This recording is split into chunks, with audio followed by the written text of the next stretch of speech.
Hello my lovely viewers, welcome back to my channel. কেমন আছেন সবাই? আশা করছি ভালো।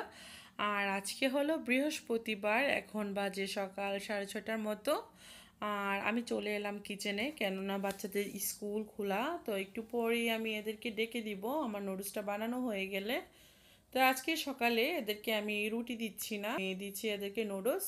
তো নুডলস বানানোর জন্য আমি একটু ভেজিটেবল এখানে অ্যাড করে দিয়েছি, আমি ফুলকপি আর গাজর দিয়েছি।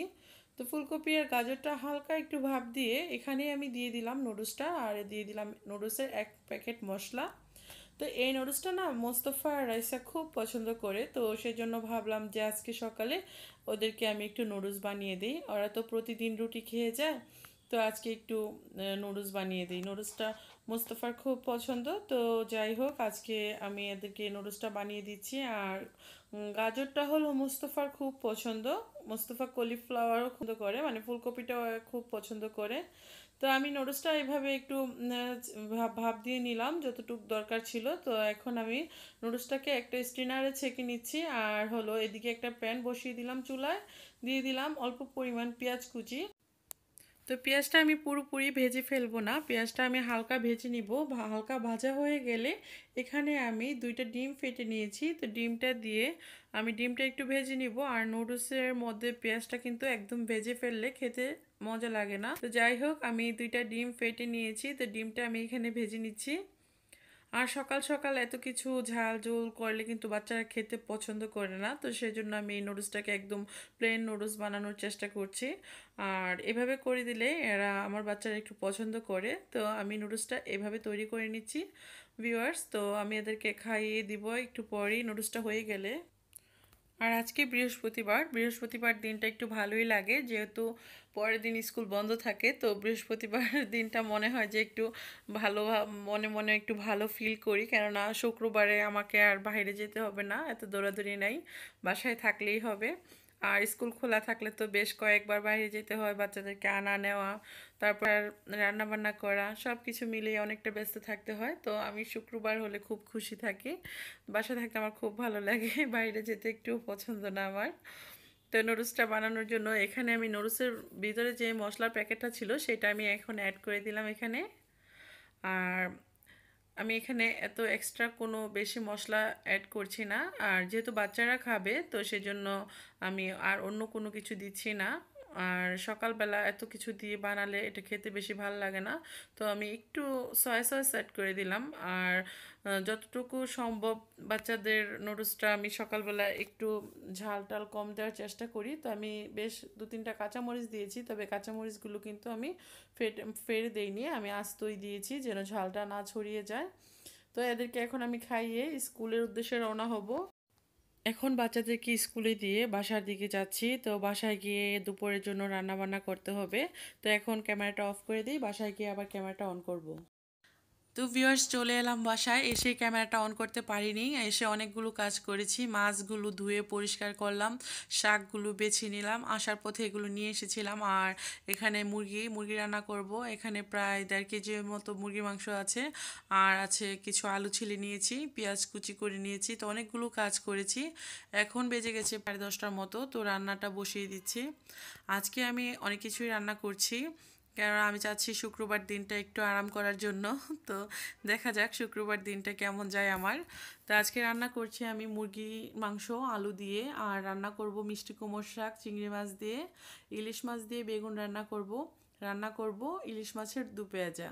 তো ভিউয়ার্স মুরগি রান্না করার জন্য একটা প্যানে আমি দিয়ে দিলাম 1 কাপের মতো পেঁয়াজ কুচি। তো পেঁয়াজ কুচিটা যখন ব্রাউন কালার হয়ে গিয়েছে তখন আমি এখানে দিয়ে দিলাম 2 টেবিল চামচ পরিমাণ রসুন বাটা, 1.5 টেবিল চামচ পরিমাণ আদা বাটা, আর হাফ 1 টি স্পুন পরিমাণ দিলাম হলুদের গুঁড়া, দিচ্ছি স্বাদ মতো লবণ, আর মরিচের গুঁড়া দিচ্ছি 1 টেবিল চামচ পরিমাণ, হাফ 1 টেবিল চামচ পরিমাণ দিচ্ছি ধনিয়া গুঁড়া, আর জিরার গুঁড়াও দিচ্ছি হাফ 1 চামচ পরিমাণ। তো অল্প পরিমাণ পানি দিয়ে আমি মশলাটাকে বেশ ভালো করে কষিয়ে নেব, এতে করে কিন্তু মশলার যে ফ্লেভারটা আছে সেটা চলে যাবে। তো ভিউয়ার্স এখন আমি চিকেনের জন্য মশলাটা কষিয়ে নিচ্ছি, আর এই পাশ থেকে আমি ইলিশ মাছের দু পেঁয়াজাটা করব। তো ইলিশ মাছের দু পেঁয়াজা করার জন্য ইলিশ মাছটা আমি একটু হলুদ লবণ দিয়ে ভালো করে ভেজে নিয়েছি। আর ইলিশ মাছটা ছিল, তো সেজন্য আমি একটু ক্রিস্পি করে ভেজে নিয়েছি। আর অল্প মশলা দিয়ে আমি ইলিশ মাছটাকে একটু দু পেঁয়াজের মতো করে নিব। এখানে গরম মশলাগুলো দিয়ে দিচ্ছি, দারচিনি, তেজপাতা, এলাচ, লং এগুলো দিয়ে দিচ্ছি আর কি। দিয়ে এখন আমি মশলাটা কষানো হয়ে গেলে এখানে আমি মুরগির মাংসটা অ্যাড করে দিব, সঙ্গে আলুগুলো দিয়ে দিচ্ছি। আজকে আর আলুগুলো ভেজে নিচ্ছি না। তা দিয়ে এখন আমি মুরগির মাংসটা বেশ ভালো করে নেড়ে চেড়ে মশলার সঙ্গে মিলিয়ে দিচ্ছি। আর আমি মুরগির মাংসটা প্রায় 40 মিনিটের মতো কষিয়ে নেব। তারপর মুরগির মাংসটা যখন পুরোপুরি হয়ে যাবে আমি এখানে গরম অ্যাড করে দেব। অ্যাড করে আমি যে পরিমাণ ঝোল রাখবো, তো সেই পরিমাণ আমি ঝোলের পানি অ্যাড করে আমি মুরগির মাংসটাকে নামিয়ে নেব। তো আমি এখানে ইলিশ মাছটা রান্না করার জন্য মশলাটা কষানো হয়ে গিয়েছে, এখন আমি ইলিশ মাছগুলো দিয়ে দিচ্ছি। তো ইলিশ মাছগুলো একটু ছোট ছিল, তো সেজন্য আমি খুব ভালো করে ভেজে নিয়েছি। আর এই ইলিশ মাছটা কিন্তু আমার কাছে খেতে খুবই ভালো লাগে। তো আমি অল্প পেঁয়াজ আর অল্প মশলা টশলা দিয়ে আমি ইলিশ মাছটাকে একটু দু পেঁয়াজের মতো করে নিচ্ছি। বেশি পেঁয়াজ টেয়াজ দিলে কিন্তু ইলিশ মাছের দু পেঁয়াজাটা খেতে বেশি একটা ভালো লাগে না। তো এই ইলিশ মাছগুলো আমার হাজব্যান্ড কিনে নিয়ে এসেছিল, তো অনেকগুলো মাছ নিয়ে এসেছিল, সেগুলো আর খাওয়া হয়নি। এখন ভাবলাম যে অনেক দিন হয়ে যাচ্ছে, একটু বেশি করে রান্না করে রেখে দিই, আর রান্না থাকলে হয়তো খাওয়া হয়ে যাবে। আর এইভাবে ফ্রিজে রেখে দিলে আসলে কিন্তু খেতে স্বাদ লাগে না। ও তো চলে গিয়েছে, এখন আমাকে এগুলো একাই খেতে হবে। তো আমি চিকেনটাই পাশ থেকে কষিয়ে নিচ্ছি, আর অপর পাশে আমি ইলিশ মাছটা দু পেঁয়াজা করে নিচ্ছি। তো এরই ফাঁকে আমি আমার প্রাণপ্রিয় ভিউয়ার্সদের কাছে ছোট্ট একটা রিকোয়েস্ট, প্লিজ আমার চ্যানেলটিকে সাবস্ক্রাইব করে দিন। সাবস্ক্রাইব করে পাশে থাকা বেলটি প্রেস করে দিন, তাহলে কিন্তু আমার দেওয়া সকল নতুন ভিডিওগুলো আপনার কাছে চলে যাবে নোটিফিকেশন আকারে। আর ইতিমধ্যে যারা আমার চ্যানেলটি সাবস্ক্রাইব করে ফেলেছেন তাদেরকে জানাই অনেক অনেক ভালোবাসা। আর আমার লাভলি লাভলি ভিউয়ার্সদেরকে আমি ধন্যবাদ দিয়ে কোনোভাবেই ছোট করতে চাই না। আপনারা আমাকে অনেক ভালোবাসা দিচ্ছেন, আপনাদের ভালোবাসায় কিন্তু আজকে আমি এই জায়গায়। আমার ইলিশ মাছের দু পেঁয়াজটা যখন হয়ে গিয়েছে আমি এখানে 4-5টা কাঁচামরিচ দিয়ে দিলাম। আর এপাশ থেকে আমি মুরগির মাংসটাকে একটু ভালো করে বারবার নেড়ে চেড়ে দিচ্ছি। আর আমি, আপনারা লক্ষ্য করে থাকবেন যারা আমার ভিডিও অলওয়েজ দেখেন, আমি কিন্তু মাংসকে খুব ভালো করে কষিয়ে নিই, কেননা মাংসটা যদি ভালো করে কষানো না হয় তরকারি কিন্তু খেতে স্বাদ লাগে না। তো আমি যে কোনো মাংস প্রায় 80%-এর মতো কষিয়ে তারপরে আমি ঝোলের পানি অ্যাড করি। আর আমি অলওয়েজ চেষ্টা করি ঝোলের পানিটা গরম পানি অ্যাড করতে। ঝোলের পানিটা যদি গরম পানি অ্যাড করা হয় তাহলে কিন্তু তরকারিটা খেতে খুব ভালো লাগে। আর গরম পানি অ্যাড না করলে তরকারিটা কিন্তু কেমন যেন একটু পানসে পানসে লাগে। তো আমি আমার লাভলি লাভলি ভিউয়ার্সদের কাছে এটাই বলবো, যারা নতুন গৃহিণী বা ব্যাচেলার ভাইরা আছেন আপনারা চাইলে কিন্তু আমার মতো এইভাবে রান্না পারেন। আমি কিন্তু রান্নাটা খুব সহজভাবে দেখানোর চেষ্টা করি আপনাদেরকে।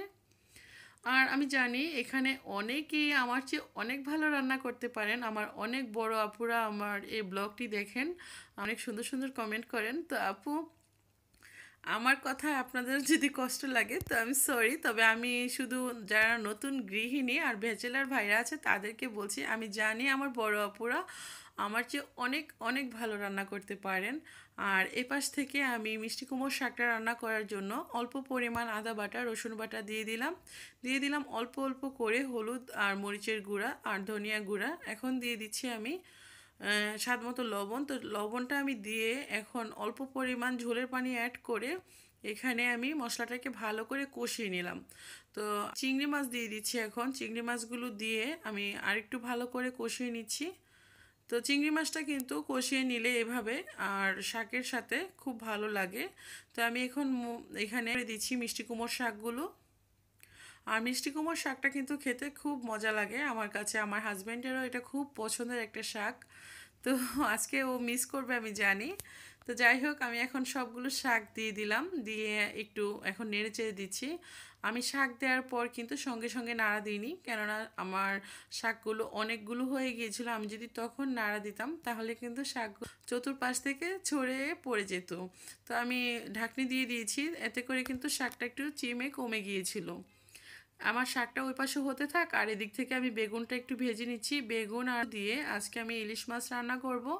তো ইলিশ মাছ রান্না করার জন্য আলু আর বেগুনটাকে অল্প পরিমাণ হলুদ লবণ দিয়ে তেলে আমি একটু ভালো করে ভেজে নিচ্ছি।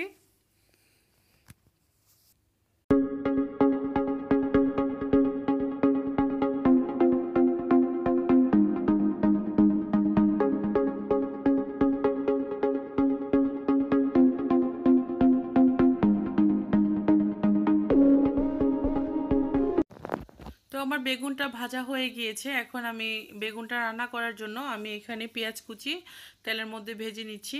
আর পেঁয়াজটা একটু ব্রাউন কালার বেশি হয়ে গিয়েছিল, সেই জন্য আমি অল্প পরিমাণ পানি অ্যাড করলাম যেন পেঁয়াজটা পুড়ে না যায়। আর এখানে আমি দিয়ে দিচ্ছি রসুন বাটা আর অল্প পরিমাণ পেঁয়াজ বাটা, আর দিয়ে দিব অল্প পরিমাণ আদা বাটা। আর আমি এখানে অ্যাড করে দিচ্ছি হলুদের গুঁড়া হাফ স্পুনের মতো, মরিচের গুঁড়া হাফ টি স্পুনের চেয়ে একটু বেশি, জিরা গুঁড়া হাফ টি স্পুনের চেয়ে একটু বেশি, আর স্বাদ মতো লবণ দিয়ে আমি একটু পানি তো দিয়েছি। এখন মশলাটাকে খুব ভালো করে কষিয়ে নিচ্ছি।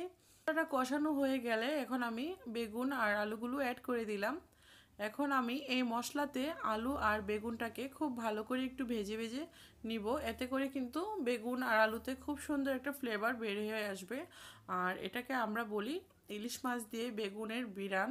তো এই বিরান তরকারিটা খেতে কিন্তু খুব মজা হয়।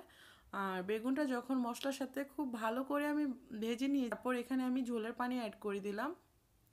আর মাছগুলো আমি খুব ভালো করে ভেজে নিয়েছি, কেননা আমার এই ইলিশ মাছগুলো সাইজে অনেকটাই ছোট ছিল। তো এগুলো একটু ভালো করে না ভেজে নিলে কিন্তু খেতে ভালো লাগবে না। তো সেজন্য আমি মাছটাকেও খুব সুন্দর করে ভেজে নিয়েছি।